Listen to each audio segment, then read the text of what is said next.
Every single one of us wants to leave our fantasy football drafts with the best team in the league, hands down.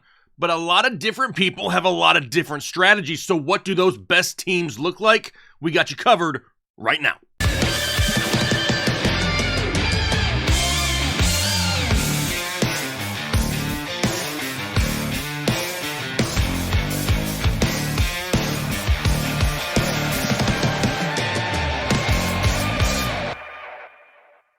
What is going on, Headliner Nation? Jake, Fantasy Headliners. Hopefully everybody's doing well out there today. We're building some of the best teams that you can walk away with in fantasy football 2022 in this episode right now. And I don't care if you like running backs early, wide receivers early, quarterbacks and tight ends early. We got you covered for each scenario right here, and we put together a banger of a team for each format that is actually doable. Like, we can sit here and say, oh, this team is great, but then you look at ADPs and where people go in drafts, and it's not even logical. We're using some logic here, all right? We've done mock drafts, we've got our ADP here, and we're building teams that are overall solid and actually doable on draft day, and we're going to be walking you through them one at a time here. I'm going to set a light goal on this video because it's going to be such a banger. Let's go with 1,999. My graduation year, 1999. If we can get that many likes, I'm going to give a draft guide away to somebody down below in the comment section. So leave that comment down below, hit that like button, and here we go. Let's kick it off with running backs early. And as you can tell, I got all three different formats up on the screen. I've already built these teams, but I'm hiding them from you because I'm not trying to give you the answers to the test too early in the video. But let's kick it off here with our running back early team. And right off the bat, we're going to try to really narrow down those middle picks-ish, anywhere from 3-4 to 10-11-ish that could be available, anybody in between, to really make sure we get you guys a wide variety of options that you can definitely build on your team here this year. So the first pick overall for the running back heavy, not number one overall, but our first selection, Derrick Henry. And even though everything we do is in half PPR, he's really not going to help us there that much, but just wait until the rest of the team plays out, because then we're going to wait till the later second and we're grabbing Leonard Fournette. And then we're going to follow that up early third with Keenan Allen. So now we're getting targets on targets on targets to try to make up for what we don't get from Derrick Henry. But then we're going a step further in the fourth round and grabbing Travis Etienne of the Jacksonville Jaguars, another guy that can rack up some receptions. So now we have three running backs and one wide receiver within the first 4 rounds of our draft. And honestly, I absolutely love that. Like, I see this start right here and I'm like, you know what I mean? I am excited to see a start like this. But when you see stuff like this and you're like, all right, well, we're really not focusing on wide receiver because of the depth, who is available in the fifth? In the 5th round, it's kind of one of those turning point rounds for me to where you can make a big time decision. And I made it in this draft, and I went with Lamar Jackson in the 5th round. Now, more rushing upside from my quarterback. Now, we're trying to give ourselves the safest floor with all these receptions, racking up touches and rushing yards with Henry and Jackson. Plus, honestly, I like me some Lamar Jackson to bounce back this year and have a huge year as our quarterback here in the 5th round. But now we head into the 6th. Right here in the 6th round, great opportunity to grab Allen Robinson as of right now from the Los Angeles Rams. Everybody wants to remember last year. Just forget the Chicago days for a second. Best quarterback that he has ever had right now in Matthew Stafford, in the best offense that he has ever played in under Sean McVay. Allen Robinson in the 6th round, I honestly don't hate it. Now, I could go wide receiver again, but I am not, because there are some studs coming up that I will take a chance on later. In the 7th round, I'm going with Kareem Hunt, because as you can see, for these rosters here, I wanted to make sure I went a little bit deeper for people. So all of these rosters, if you look, they have 2 flex plays, right? So we're going a little bit deeper to get more names in there. So I'm going Kareem Hunt in the 7th, and then I'm following up with my wide receiver, and I'm stacking Rashad Bateman with Lamar Jackson in the 8th round. Now, we also know that it just seems like every year there's some rookie wide receivers that tend to pop off. Well, in the 9th round, you can grab yourself Drake London of the Atlanta Falcons and get a huge target share from that rookie. Then we're moving on to the 10th round.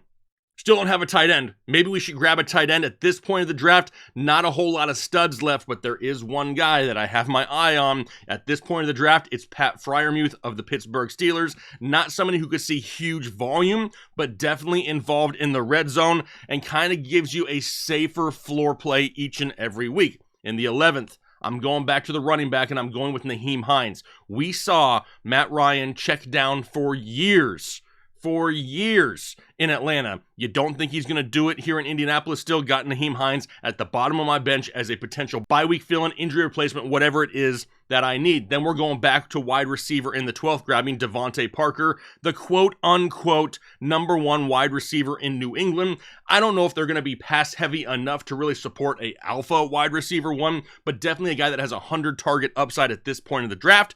Going back to running back again in the 13th with Darrell Williams of the Arizona Cardinals. We're looking for touches, right? We know that the backfield of the Arizona Cardinals is going to be at least a two-back system, including Darrell Williams, a guy who just had over 1,000 total yards last year. Sign me up for that.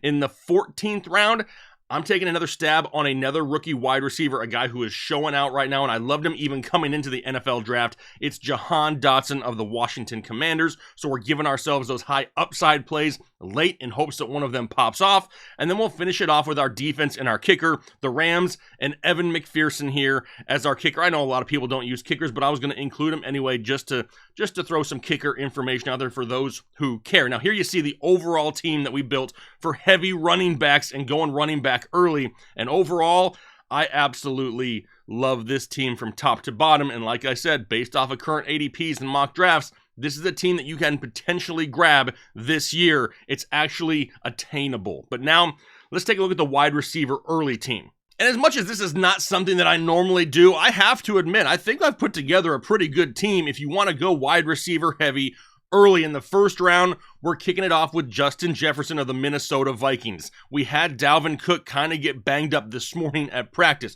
Don't love to see that. But if Justin Jefferson is going to take a step forward, if at all possible, it's this year with new head coach there, Kevin O'Connell from the Rams, going to put him in the quote-unquote Cooper Kupp role, which we absolutely love. Then we follow it up in the second round, and you kind of have your choice here. You can go with Deebo Samuel. You can go with Tyreek Hill. I chose to go with the newly paid, actually they're both newly paid, these guys making a butt ton of money, but I went with Deebo Samuel to give me a little bit more of that rushing upside since I'm not going to have the amount of running backs that I normally have. We'll then go to the third and pray that Zeke Elliott is still sitting there because he's falling to the third round in so many drafts. People are off the Zeke bandwagon. And if you're going heavy wide receiver early, grabbing Zeke in the third is a great, great play. In the fourth, once again, grabbing Travis Etienne. He's a guy in the fourth round that I find myself grabbing a lot. If he's not there, Josh Jacobs is another potential stash there at the running back position. But then we're going back to wide receiver, and we're going with Jerry Jeudy of the Denver Broncos. Now, I like me some Courtland Sutton. If Courtland Sutton was available here, full disclosure, I would go Sutton over Jeudy, but as of right now, Jeudy is the one that's falling a little bit lower. We know no Tim Patrick this year, so the target share should be there for both of those guys.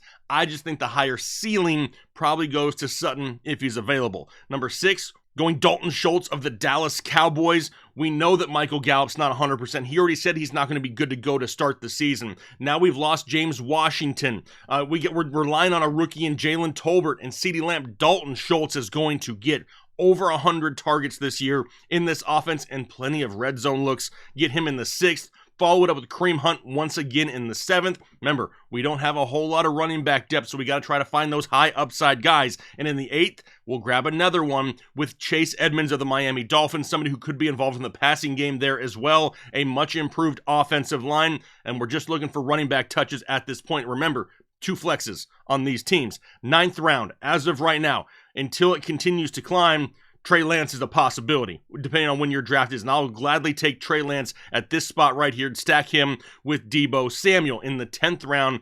This is where we're going to take some high upside stabs on a wide receiver, and we're going Treylon Burks of the Tennessee Titans, and then following it up in the 11th with Tyler Boyd of the Bengals. Now, before you say, why do I want Tyler Boyd? Tyler Boyd is a guy who still reliably gets 800 yards a year, despite having Jamar Chase and T. Higgins there. But what happens if one of those guys goes down? The target share for Tyler Boyd skyrockets. He becomes a wide receiver too, and you just got him stashed on your bench. Absolutely love that. In the 12th round, going back to the running back position, and we're going to grab Tyler Algier out of Atlanta in hopes that he kind of takes over that lead back role in that backfield. 13th round, going a little bit heavier rookies in this draft. I don't like to go too many rookies, but with going this early wide receiver route, I find myself falling to a lot of these guys here as of late. George Pickens in the 13th is where I will go. Then we have Jahan Dotson in the 14th. A lot of rookies for me here late in this draft, but when you look at the overall ADP and the guys who are in this area, it's not worth it to play it safe at this point. You've already kind of taken the gamble early and passed on the stud running backs early, so you got to try to find those high upside guys late. So with Pickens in the 13th, Dotson again in the 14th, who I absolutely love this year, and then followed up with our kicker and defense. Got the New England defense and Young Ho Koo, even though I know it's pronounced Young Way. I'm a child on the inside. I can't not say it, Young Ho Koo. Anyway, that's the team for wide receivers early. Do you like this overall squad? Honestly, I don't mind it. Do I love it? I would be a little worried going into the season having to rely on Zeke. Who else we got? ETN, Hunt, and Edmonds. Like, we need at least one of those guys to really pop. And if they don't, you're going to kind of be, chasing your league mates from week to week at the running back position. So overall, don't hate the team though. Now, let's take a look if you want to go quarterback or tight end early. And this is also one of those strategies that I really don't do very often. I don't like taking quarterbacks early. I'd rather find the Tom Bradys, the Matthew Staffords, the Trey Lances, the Kirk Cousins, the Derek Carrs later in drafts.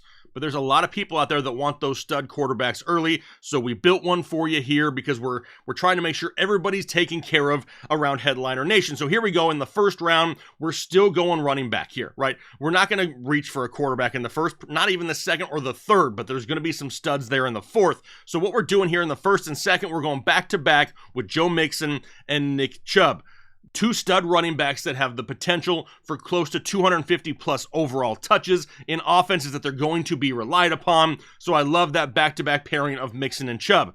Then we get our tight end in round 3, and I'm going Kyle Pitts. Do you know that there's still people out there that don't like Kyle Pitts because they feel like they got burned last year? You didn't get burned. Remember, for rookie tight ends to perform in the NFL is just not really normal. He did great, all things considered, and looks even better coming into the year this year. But now opposing defenses have to pay attention to somebody else on offense, right? Drake London is out there. We've already talked about Tyler Algier. Cordero Patterson's still part of the mix. So I really feel like the window is going to be open for Kyle Pitts to run through it this year and put up a huge, huge season. It would not surprise me if he finishes as tight end 2 or 3 this season. On to the fourth round, we're grabbing our quarterback. We're going with Justin Herbert. So we're starting Mixon, Chubb, Pitts, and Herbert. Do you like that? I don't hate it. I really don't. Now, a lot of people may say, what if we would have went balanced and would have not taken Chubb and we could have taken a wide receiver? Really, at that point, you're kind of hoping maybe that it's going to be a Tyreek Hill, maybe even a CeeDee Lamb that you could have, swapped out there for Nick Chubb. Do I hate that?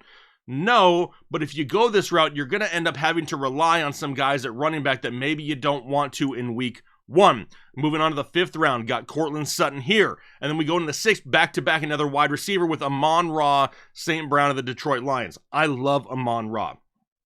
Do I love him as my wide receiver too?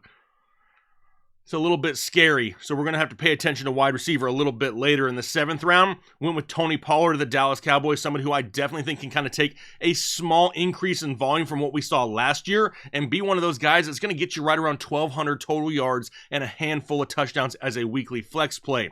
Then we're going to go to the 8th round, and we're grabbing my boy once again, Rashad Bateman, a number 1 wide receiver in an offense that just lost a 1,000-yard receiver. Give me Rashad Bateman because I need the depth at wide receiver. And let me follow that up with somebody else who should at least get a huge target share.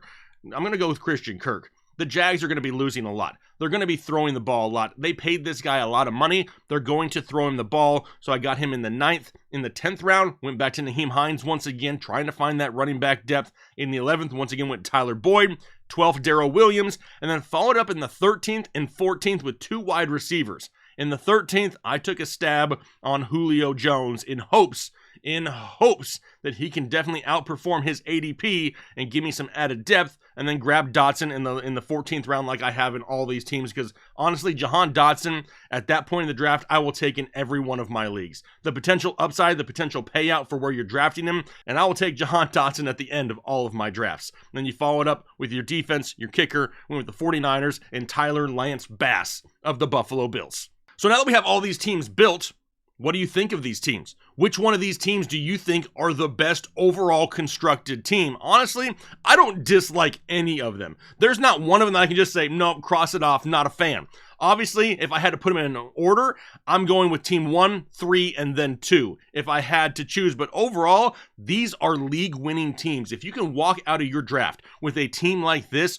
you are going to have yourself a great year. And sometimes it's good to do a little bit of an exercise like this because we're very visual, right? A lot of people, that you go into a draft and you think you know what you want, and then you see it on paper and you're like, I really don't like this. When you can see it on paper, or a screen in this case, you really get a feel for what it is you like and what you're comfortable with, and then you can really develop better draft strategies around it. But let me know what you think down below in the comment section. Which one of these teams do you enjoy the most? Which one of these teams would you walk out of your draft room with your chest all pumped up like you just dominated? Which one of these teams would you do that with? Leave those comments down below, and don't forget to hit that like button. My graduation year, 1999, is the like goal for this video right here. So smash that like button. Hopefully you guys have a great rest of your day, a great week, and we'll talk to you later.